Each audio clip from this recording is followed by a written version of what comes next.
grass has been growing so quickly, mowing all the time. Favorite thing?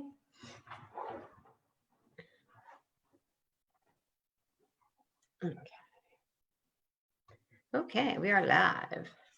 All right. And we have like a minute left, which is good. How many more days of school do your kids have? I realize that as They're of today, done. mine have, oh, they're done?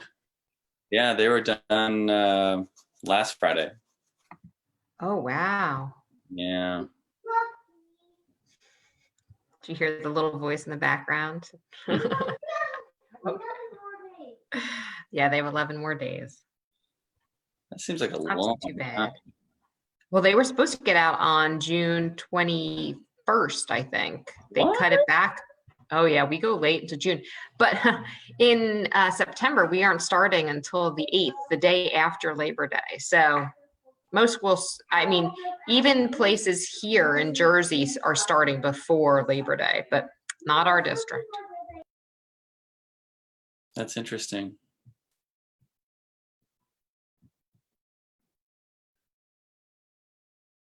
Meow, meow. And we have Emily with us. Hi, Emily. And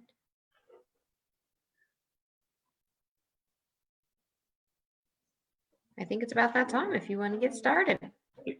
All right. Good morning. My name is Deacon Matt Halbach. I'm a deacon of the Diocese of Des Moines, Iowa. I'm also the executive director of catechesis for William H. Sadler.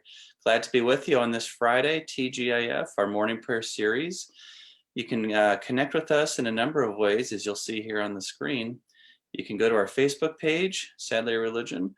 You can also go to sadlerreligion.com/morningprayers. There you can actually post a petition on our virtual prayer wall, and we'll make sure to pray for you during these live prayer meetings. And then lastly, and notice we've changed this link. It's no longer online resources. It's sadlerreligion.com/familyfaith, because it points to a really nice resource kit that's free for families to use to help them continue their faith development over the summer. So sadlerreligion.com/familyfaith. So we're at that time now where we just get to put aside our cares and our concerns and our worries and allow the word of God to just be to feed us. And that's actually the subject of the gospel today, feeding the sheep. So this gospel comes from John. After Jesus had revealed himself to his disciples and eaten breakfast with them, he said to Simon Peter, "Simon, son of John, do you love me more than these?" Simon Peter answered him, "Yes, Lord, you know that I love you." Jesus said to him, "Feed my lambs." He then said to Simon Peter a second time, "Simon, son of John, do you love me?" Simon Peter answered him, "Yes, Lord, you know that I love you." He said to him, "Then tend my sheep." He said to him a third time, "Simon, son of John, do you love me?" Peter was distressed that he had said to him a third time, "Do you love me?" And he said to him, "Lord, you know everything. You know that I love you." Jesus said to him, "Feed my sheep. Amen, amen, I say to you, when you were younger, you used to dress yourself and go where you wanted. But when you grow old, you will stretch out your hands and someone else will dress you and lead you where you do not want to go." He said this, signifying by what kind of death he would glorify God. And when he had said this, he said to him, "Follow me." The gospel of the Lord. Praise to you, Lord Jesus Christ. Just an interesting note today, too. This is the feast day for St. Paul VI. That's Pope Paul VI, who concluded the Second Vatican Council back in the 1960s, who's known as a pope that focused a lot on human progress and development, evangelization, and again was the person who kind of steered the council to its conclusion. And the effects of Vatican II are that it shaped kind of the way we experience liturgy today is a primary way, that we have Mass in English, that we have more of an active congregation involved in the liturgy. Those were some of the outcomes of Vatican II. So we ask St. Pope Paul VI to pray for us today. As for the gospel, I would be distressed too if I were Peter, and if the Lord asked me 3 times in a row, do you love me?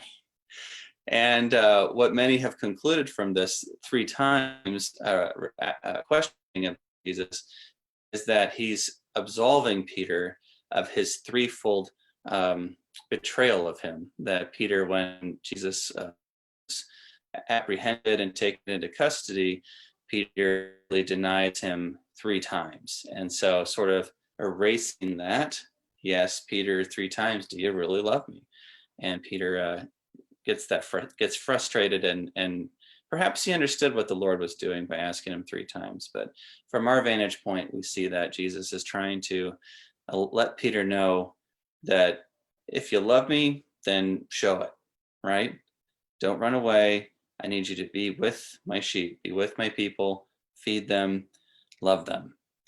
And it's a wonderful, image, again, kind of tied up with the image of Jesus, the Good Shepherd. By the way, again, kind of an interesting point of fact for a little Catholic trivia. The bishop, that name the Greek name for it is overseer, and it also applies to this idea of shepherd, watching over the flock, so to speak. So it's a really nice little exchange between Peter and Jesus, and I'm sure it did bring some sense of absolution and forgiveness, but it also gave Peter a mission, and a mission that he needed to stick to and be convicted for. And we know from Catholic tradition ultimately that Peter was killed in Rome, and that he was crucified upside down. And as tradition holds, he wanted to be he did not want to die in the same manner as Jesus did. So instead of being crucified right side up, they crucified him upside down. And Jesus kind of alludes to that at the bottom of the at the end of the gospel today. He says, when you get older, Peter, they're going to take you, you're going to stretch out your hands, and they're going to take you to places you don't want to go. And John tells us that it signifies the kind of death that would glorify God, that he would glorify God by.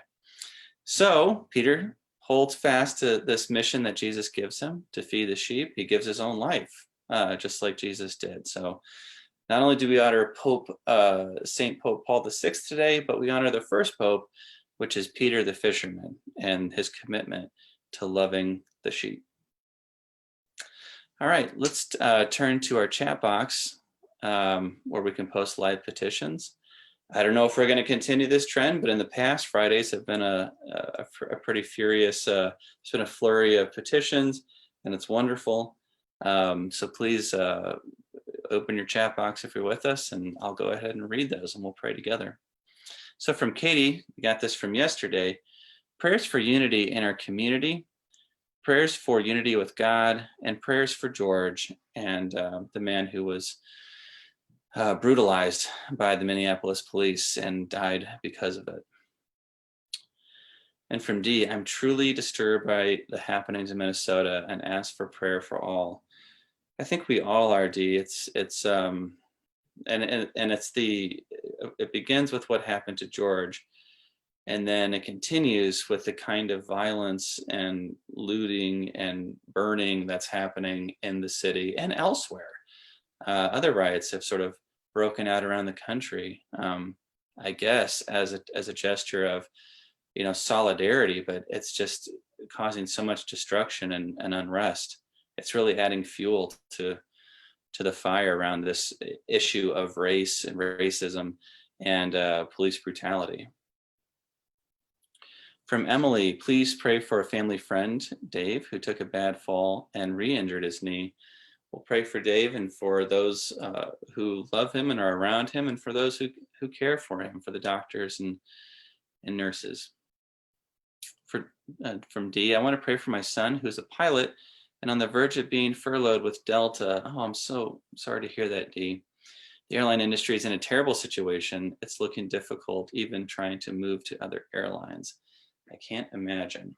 We will definitely pray for your son. And I just heard a statistic today, too, that was staggering, that 1 out of 4 Americans is unemployed. Was that correct? because it came across the news twice this morning. That just seemed like an unbelievable number. And from Mary Niles Shook, prayers for my husband who is ill. We will definitely pray for him, Mary.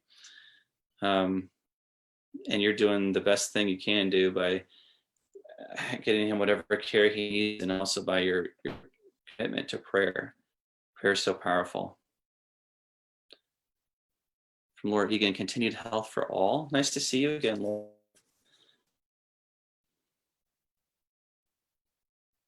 And from Emily, please pray for Michelle, who's unwell. They think she has an inflamed thyroid, and they are doing an ultrasound to confirm. Prayers that it is not cancerous.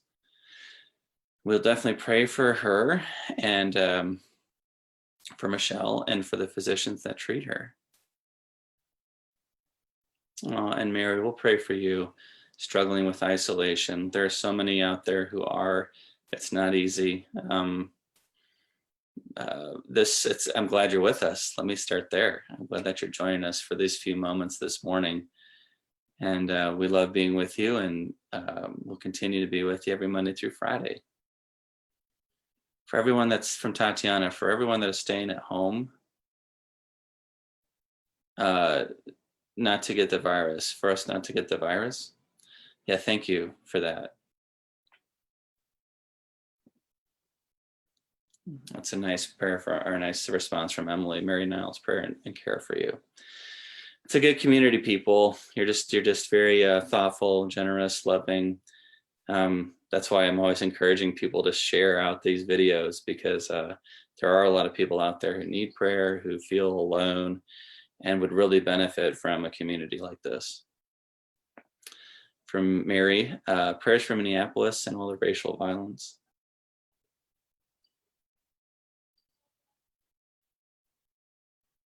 Let's also pray that people stop fanning the flames of this injustice, creating more chaos. It's not helping anyone. It's not helping George. It's not helping his family. It's just creating more unrest and fear and anger. So we have to start flattening this curve, if you will. That's not good. Continued prayers for the flood victims in Michigan. And I haven't heard much about what's happened since the dams broke. Is it continuing to flood, or is the flood water starting to recede? If anybody knows, please send it in the chat box. So why don't we, again, if you want to post a prayer in the chat box and we move on, that's okay. We'll capture it and read it on Monday. But let's turn our attention now to the virtual prayer wall.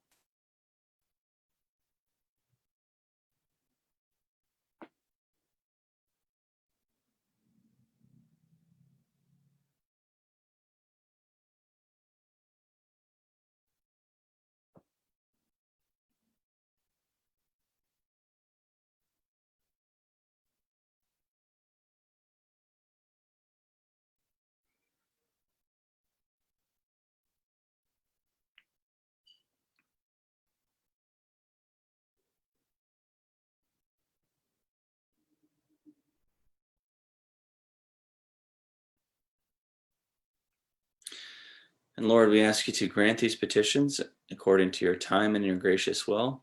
We also ask for the prayerful intercession of St. Paul VI, Pope Paul VI today. Amen. It's good to be with you and to join us. You can find out and post a petition on our prayer wall at sadlyreligion.com/morningprayers. And don't forget to check out that summer faith kit. So let's close now with a blessing. In the name of the Father, and the Son, and the Holy Spirit, amen.